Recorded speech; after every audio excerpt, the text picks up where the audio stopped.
Hi friends, मैं सुरेंद्र इस video channel पे आप सभी का स्वागत करता हूं। आज के इस वीडियो लेक्चर में हम पढ़ने जा रहे हैं प्रीपोजिशन। इंग्लिश ग्रामर में प्रीपोजिशन पार्ट्स ऑफ स्पीच के अंतर्गत पढ़ा जाता है। सभी प्रकार के कॉम्पिटिटिव एग्जाम्स में प्रीपोजिशन से रिलेटेड क्वेश्चंस हमेशा पूछे जाते हैं, इसलिए प्रीपोजिशन को ठीक से समझना और इसका सही प्रयोग करना हमें ज़रूर आना चाहिए। तो चलिए हम आज इस वीडियो लेक्चर के थ्रू प्रीपोजिशन का सही प्रयोग करना सीखते हैं। सबसे पहले प्रीपोजिशन क्या है, उसकी डेफिनेशन की बात करें तो प्रीपोजिशन इज अ वर्ड और ग्रुप ऑफ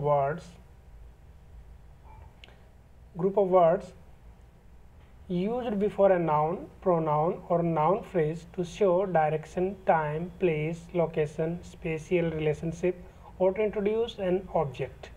प्रीपोजिशन एक शब्द या शब्दों का समूह है जो किसी नाउन या प्रोनाउन या नाउन फ्रेज के साथ लग करके वो हमें किसी डायरेक्शन, टाइम, प्लेस, लोकेशन या किसी रिलेशनशिप के बारे में बताता है।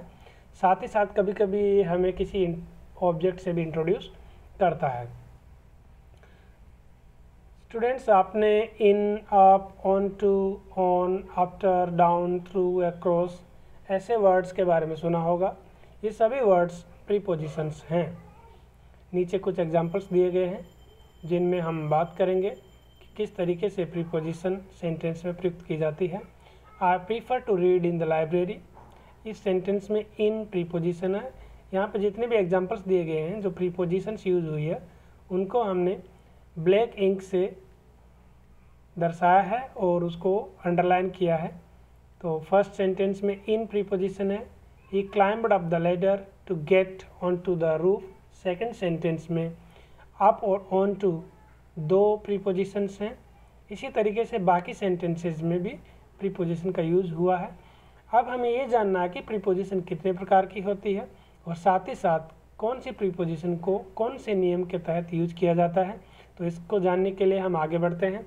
सबसे पहले हम देखेंगे कि प्रीपोजिशन कितने प्रकार की होती है। टाइप्स ऑफ प्रीपोजिशन की जब हम बात करें तो हम पाते हैं कि प्रीपोजिशन तीन प्रकार की होती है। There are 3 types of prepositions including time prepositions, place preposition and direction prepositions. तो हमने देखा कि प्रीपोजिशन तीन प्रकार की है, time preposition, place preposition and direction preposition. तो सबसे पहले time preposition. Time prepositions are those indicating time, ये हमें टाइम को इंडिकेट करती है। जैसे कि एग्जाम्पल के तौर पे बिफोर, आफ्टर, ड्यूरिंग, अनटिल, ये सभी टाइम प्रीपोजिशंस हैं। ये टाइम को इंडिकेट करती है। बिफोर यानी पहले, आफ्टर यानी बाद में, ड्यूरिंग यानी के दौरान, अनटिल यानी तक। तो ये सभी टाइम को शो कर रही है, इसलिए टाइम प्रीपोजिशंस हैं। दूसरा टाइप का जो प्रीपोजिशन है वो है प्लेस प्रीपोजिशंस। प्लेस प्रीपोजिशन की जब हम बात करें तो place prepositions are those indicating position, ये हमें कोई पोजीशन, स्थिति के बारे में दर्शाती है। जैसे अराउंड, बिटवीन, अगेंस्ट, ये सभी प्रीपोजिशंस हमें कोई ना कोई पोजीशन के बारे में इंडिकेट कर रही है, इसलिए प्लेस प्रीपोजिशंस हैं। तीसरे प्रकार की जो प्रीपोजिशन है वो है डायरेक्शन प्रीपोजिशंस। ये हमें कोई डायरेक्शन या कोई मोशन के बारे में बताती है। इनका अगर हम एग्जाम्पल की बात करें तो अक्रॉस, अप एंड डाउन, ये सभी डायरेक्शन प्रीपोजिशंस हैं। अब इन प्रीपोजिशंस का यूसेज क्या है, क्या रूल्स हैं, किससे इनको यूज करते हैं, तो इनको जानने के लिए हम अगली स्लाइड पे चलते हैं। सबसे पहले हम पढ़ेंगे time prepositions, prepositions of time.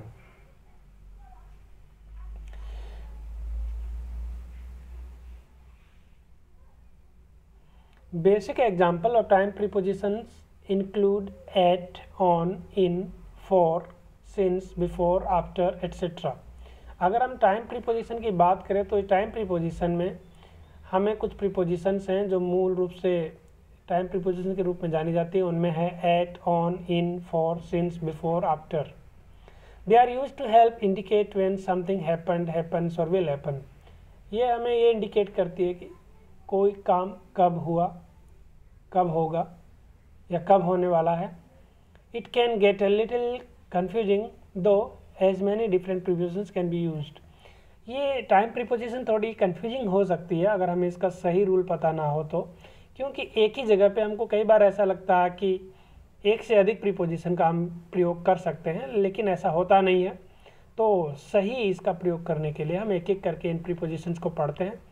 सबसे पहले हम एट प्रीपोजिशन की बात करते हैं। At is used for a precise time. At किसी एग्जैक्ट पॉइंट ऑफ टाइम के लिए यूज किया जाता है। इन प्रीपोजिशन की अगर हम बात करें तो इन प्रीपोजिशन का यूसेज थोड़ा वास्ट है। It is used for months, years, seasons, times of day, centuries and long periods. तो इन प्रीपोजिशन का प्रयोग हम मंथ्स के लिए जैसे इन जनवरी, इन फरवरी, इन मार्च, इन अप्रैल ऐसे यूज़ करते हैं। Years in 1932, in 1857 like this. और seasons in spring, in winter, in summer. Times of day means in the morning, in the evening, in the noon. Centuries in 18th century, in 10th century. Long periods के लिए भी हम इनका प्रयोग करते हैं। On की अगर बात करें तो डेज एंड डेट्स के साथ में हम ऑन का प्रयोग करते हैं। जैसे on Monday, on Tuesday, on Friday, तो डेज के साथ में ऑन का प्रयोग करेंगे। साथ ही साथ डेट्स के साथ में भी on 3rd of June, 5th of July, ऐसे जितने भी डेज और डेट्स आएंगे उनके साथ में हम ऑन का प्रयोग करेंगे। तो एट का प्रयोग एग्जैक्ट पॉइंट पे प्रयोग युक्त करेंगे हम एट को। इनका प्रयोग हम मंथ्स के साथ, ईयर्स के साथ, सीजन्स के साथ, टाइम्स ऑफ डे के साथ, सेंचुरीज के साथ और लॉन्ग पीरियड्स के साथ करेंगे। और ऑन का प्रयोग हम डेज एंड डेट्स के साथ करेंगे। अब ये इनके रूल्स हमने पढ़ लिए। अब इनको कुछ एग्जाम्पल्स में सेट करके देखते हैं कि क्या ऊपर बताए गए नियमों के अनुसार इनका यूज होता है। तो फर्स्ट एग्जाम्पल देखें। I was born on 4th जुलाई 1982। अब यहाँ पे डेट आई है, डेट का यूज हुआ है। तो डेट से पहले हमने रूल में पढ़ा था कि डेट से पहले हम ऑन प्रीपोजिशन का प्रयोग करेंगे। तो यहाँ पे हमने ऑन प्रीपोजिशन का प्रयोग किया डेट से पहले। दूसरा उदाहरण देखिए। I was born in 1982। Year से पहले भी हमको ऑन इनका प्रयोग करना है। तो ऊपर ये रूल लिखा हुआ है कि ईयर से पहले इनका प्रयोग होगा। तो 1982 जो ईयर था उससे पहले हमने इनका प्रयोग किया। और थर्ड एग्जाम्पल में I was born at 2 AM, exact point of time में एट का प्रयोग करेंगे। तो 2 AM exact point of time है, प्रेसाइज टाइम है, इसलिए हमने एट का प्रयोग किया। इसका मतलब हमारे यहाँ पे जो प्रीपोजिशन का यूसेज है, जो प्रयोग दिखाया गया है, वो बिल्कुल ऊपर दिए गए नियमों के अनुसार है। और कुछ एग्जाम्पल से इस चीज़ को क्लियर करते हैं। I first met John in 1987। Again there is a mention of year, इसलिए हमने ईयर से पहले इनका प्रयोग किया। It's always cold in January. Again there is a mention of month January, so there is a use of in preposition. Next sentence. Easter falls in spring. Spring is the season. तो Easter spring season में आता है। तो spring season है, season से पहले हम इनका प्रयोग करते हैं, जैसा कि हमने रूल में पढ़ा था। तो यहाँ हमने इनका प्रयोग किया। The second world war occurred in the 20th century. Century से पहले भी हम इनका प्रयोग करते हैं, इसलिए यहाँ पे इनका प्रयोग किया। We ate breakfast in the morning, time of day, दिन का कोई भी पर्टिकुलर समय। In the morning, in the evening, in the noon, जैसा कि हमने बात की। तो in the morning in preposition का प्रयोग हुआ। आगे बढ़ते हैं। We go to school on Mondays but not on Sundays. यहाँ पे डेज आए हैं, मंडे और संडे दोनों डेज है। तो डेज के लिए हम ऑन का प्रयोग करते हैं। तो हमने यहाँ पे दोनों जगह पे ऑन प्रीपोजिशन का प्रयोग किया। Christmas falls on 25th of December. Day या डेट का प्रयोग हुआ है, तो अगेन हमने ऑन का प्रयोग किया। और last example, buy me a present on my birthday. अगेन डे आ गया, इसलिए हमने ऑन का प्रयोग किया। तो इस तरीके से हमने देखा कि हम एट और इन और ऑन का प्रयोग बड़ी आसानी से कर पा रहे हैं, क्योंकि हमने ऊपर दिए गए नियमों की पालना की। तो मुझे विश्वास है कि आप एट, इन और ऑन का प्रयोग समझ गए होंगे। अब हम आगे बढ़ते हैं, बाकी के प्रीपोजिशंस को पढ़ते हैं।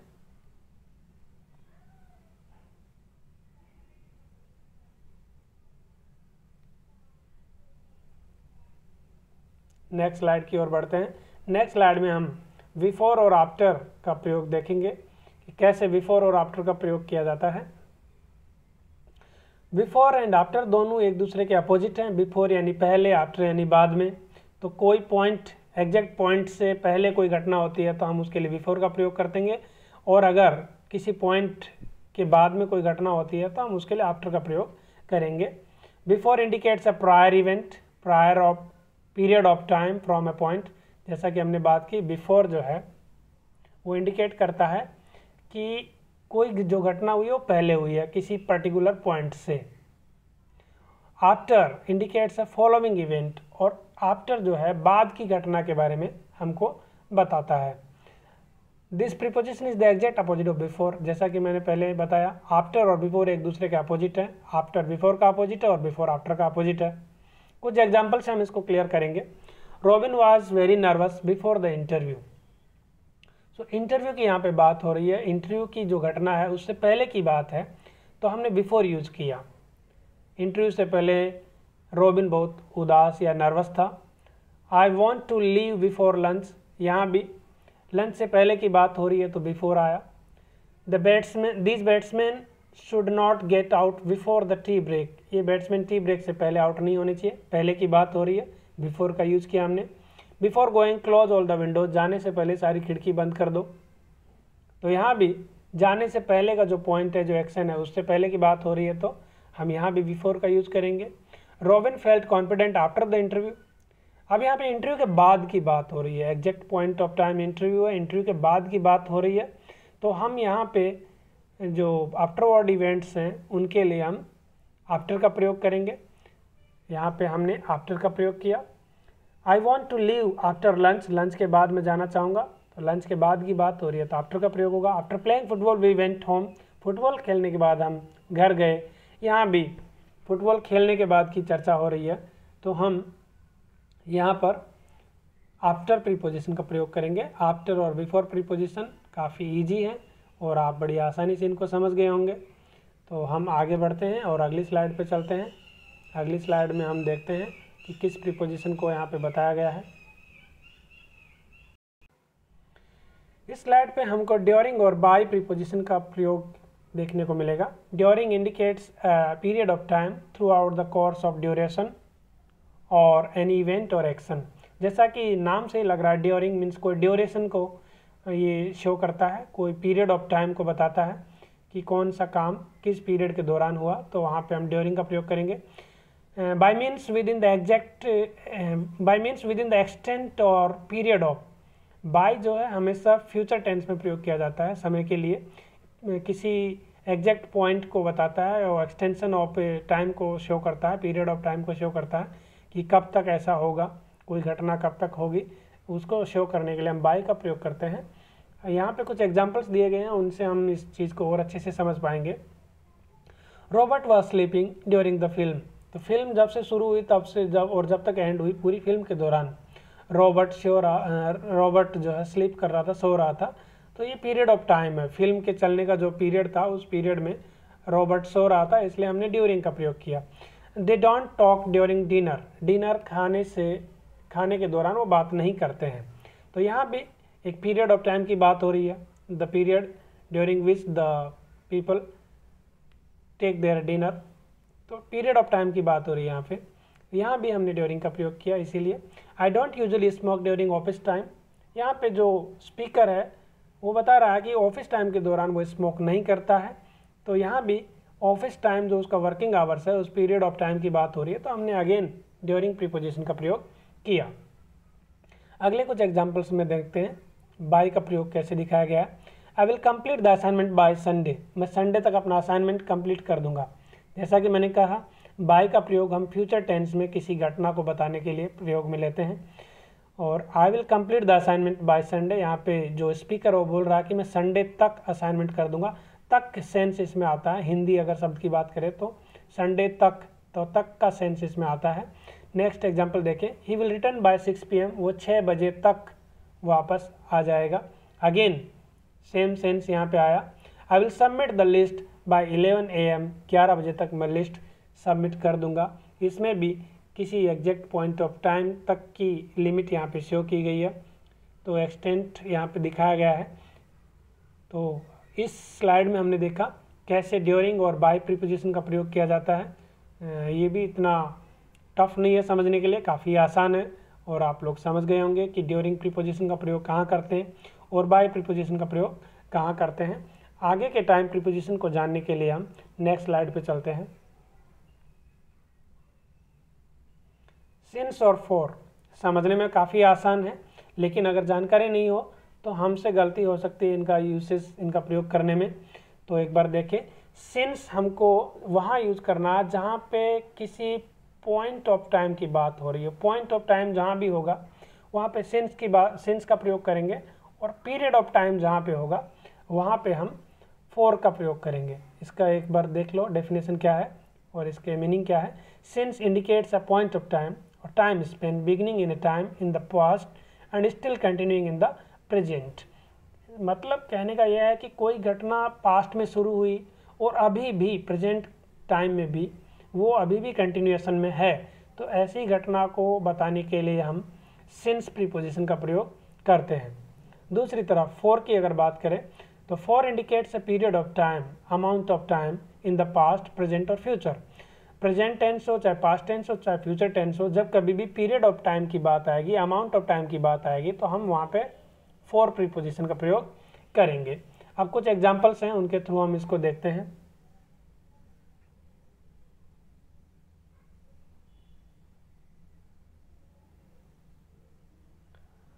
मैं इसको इरेज करने की कोशिश कर रहा हूँ। एग्जाम्पल्स के थ्रू हम सिंस और फॉर का प्रयोग देखते हैं कि कैसे सिंस और फॉर का प्रयोग करते हैं। तो पहला एग्जाम्पल है, Alex has been in the village since Sunday. Alex Sunday से विलेज में है। तो यहाँ पे जैसे कि डेफिनेशन में बताया गया था कि कोई घटना पास्ट में स्टार्ट हुई और अभी प्रेजेंट में अभी भी कंटिन्यूएशन में है, तो हम उसके लिए सिंस का प्रयोग करेंगे। तो उसी तरीके से यहाँ पे एलेक्स नाम का व्यक्ति संडे से विलेज में है। संडे को वो विलेज गया था और अभी भी वहीं पे है, तो अभी भी ये जो काम है ये कंटिन्यूएशन में है, इसलिए हमने सिंस का प्रयोग किया। He has been suffering from fever since Friday. उसको फ्राइडे से फीवर है, फ्राइडे से फीवर से पीड़ित है वो।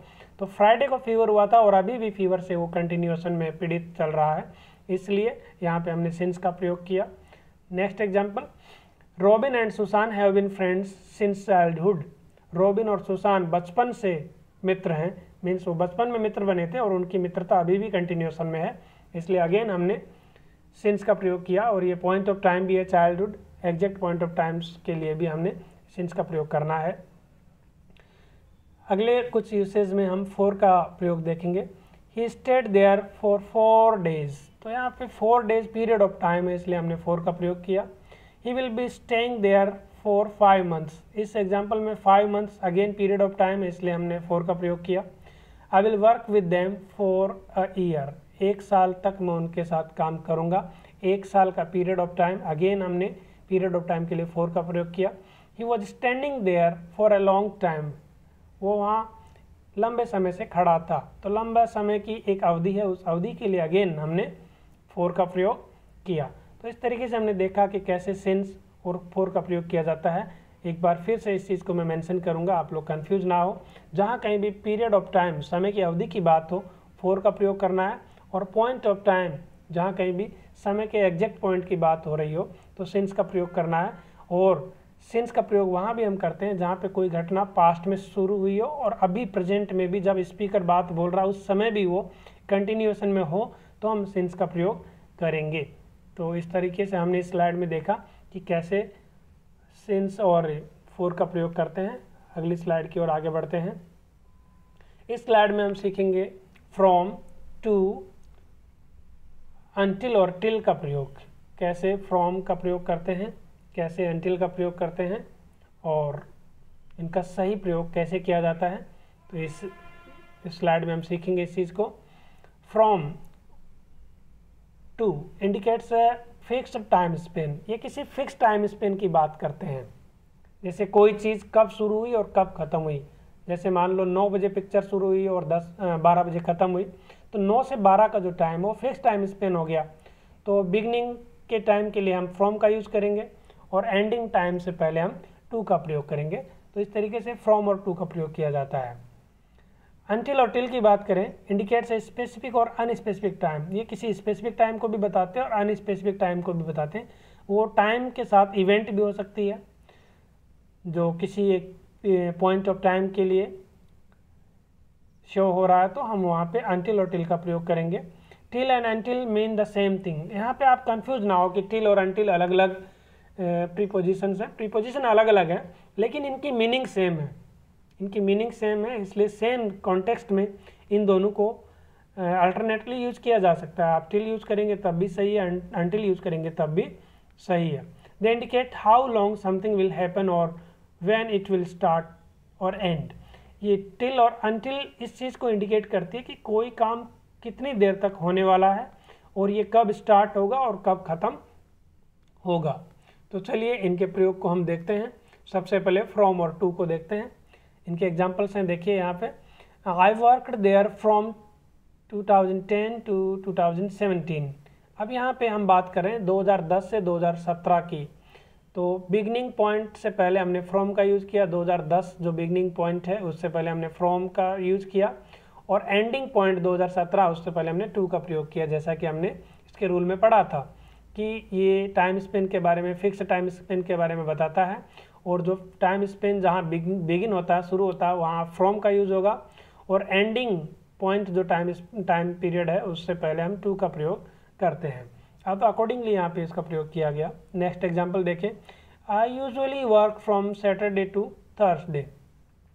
अब यहाँ पे अगेन हम टाइम स्पेन की बात कर रहे हैं। सैटरडे टू थर्सडे वो काम करने की बात कर रहा है कि मैं अक्सर सैटरडे से थर्सडे तक काम करता हूँ। तो शुरुआत होती है काम की सैटरडे से, तो वहाँ फ्रॉम आ गया और काम की एंडिंग होती है थर्सडे को, तो वहाँ टू आ गया। Next example, I will stay there from 10 AM to 6 PM। Again वही टाइम स्पेन की बात हो रही है। मैं वहाँ 10 बजे से 6 बजे तक रुकूंगा। तो 10 बजे पॉइंट बिगनिंग हो रही है टाइम की, तो वहाँ हमने फ्रॉम का यूज़ किया और 6 बजे एंडिंग हो रही है उस टाइम स्पेन की, तो हमने वहाँ पे टू का प्रयोग किया। तो फ्रॉम और टू का प्रयोग बहुत आसान है, तो इसमें हमने एग्जाम्पल से इसको समझा। अब हम आगे बढ़ते हैं until और till के प्रयोग की ओर। until और till जैसा कि मैंने बताया इंटरचेंजेबली है, एक दूसरे की जगह पर प्रयोग में लाए जा सकते हैं क्योंकि दोनों की मीनिंग सेम है। पहला एग्जांपल देखें, दे will not return until Friday. वो फ्राइडे तक वापस नहीं आएंगे। अंटिल भी हमें तक, जो हिंदी शब्द है तक का सेंस देता है, मीन्स ये काम जब तक नहीं होगा तब तक, ऐसे तक जो सेंस है वो सेंस हमको अंटिल से मिलता है। जहाँ ऐसा सेंस होगा वहाँ पे हम अंटिल का प्रयोग करेंगे। So they will not return until Friday, वो फ्राइडे तक वापस नहीं आएंगे, तो हमने अंटिल का प्रयोग किया। Wait for me until I return, जब तक मैं लौटता नहीं हूँ मेरा इंतज़ार करो। अगेन जब तक लौटता नहीं हूँ, जब तक लौटता नहीं हूँ मेरा इंतज़ार करो, तो हमने एक बार फिर से अंटिल का प्रयोग किया। I do not give up until I am succeeded, मैं जब तक सफल नहीं होता मैं प्रयास करना नहीं छोड़ता हूँ। अगेन जब तक सफल नहीं होता तब तक प्रयास करना नहीं छोड़ता हूँ, तो यहाँ फिर हमने अंटिल का प्रयोग किया। I will be there until Monday, मैं मंडे तक वहाँ रुकूँगा, तो यहाँ पे फिर वही टाइम स्पेन की बात हो रही है और पॉइंट टाइम की बात हो रही है। तो यहाँ पे कब तक, long indicate how long something will happen, जो हमने सेंस में पढ़ा था, ये हमको ये इंडिकेट करता है कि हाउ लॉन्ग समथिंग हैपन, कोई काम कब तक होगा। तो यहाँ पे ये सेम सेंस में यूज़ हुआ है। I will be there until Monday, Monday तक मैं वहाँ रुकूँगा। इस तरीके से हमने देखा कि कैसे फ्रॉम टू अंटिल और टिल का प्रयोग होता है। अंटिल और टिल का प्रयोग एक दूसरे की जगह किया जा सकता है क्योंकि दोनों की मीनिंग सेम है।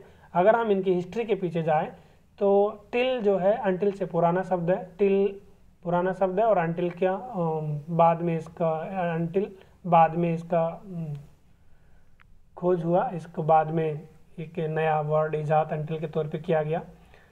और अंटिल अक्सर जो है अपोस्ट्रोफ के साथ यूज़ किया जाता है, जबकि टिल के साथ ऐसा कुछ भी नहीं है।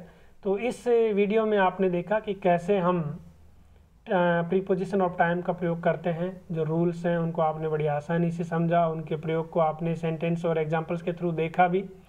तो आप इसी तरह से इंग्लिश ग्रामर सीखने के लिए हमारे इस यूट्यूब चैनल को सब्सक्राइब करें और घर बैठे एक इजी और सिंप्लीफाइड मैथडोलॉजी से इंग्लिश ग्रामर और लिटरेचर सीखते रहें। आपकी मंगल कामनाओं के साथ मैं सुरेंद्र आप सभी का एक बार फिर से धन्यवाद ज्ञापित करना चाहूँगा। अगली बार फिर मिलेंगे, जिस वीडियो में हम प्रीपोजिशन ऑफ प्लेस और प्रीपोजिशन ऑफ मोशन को पढ़ेंगे। और तब तक के लिए आप अपना ध्यान रखें। गुड बाय, नमस्ते।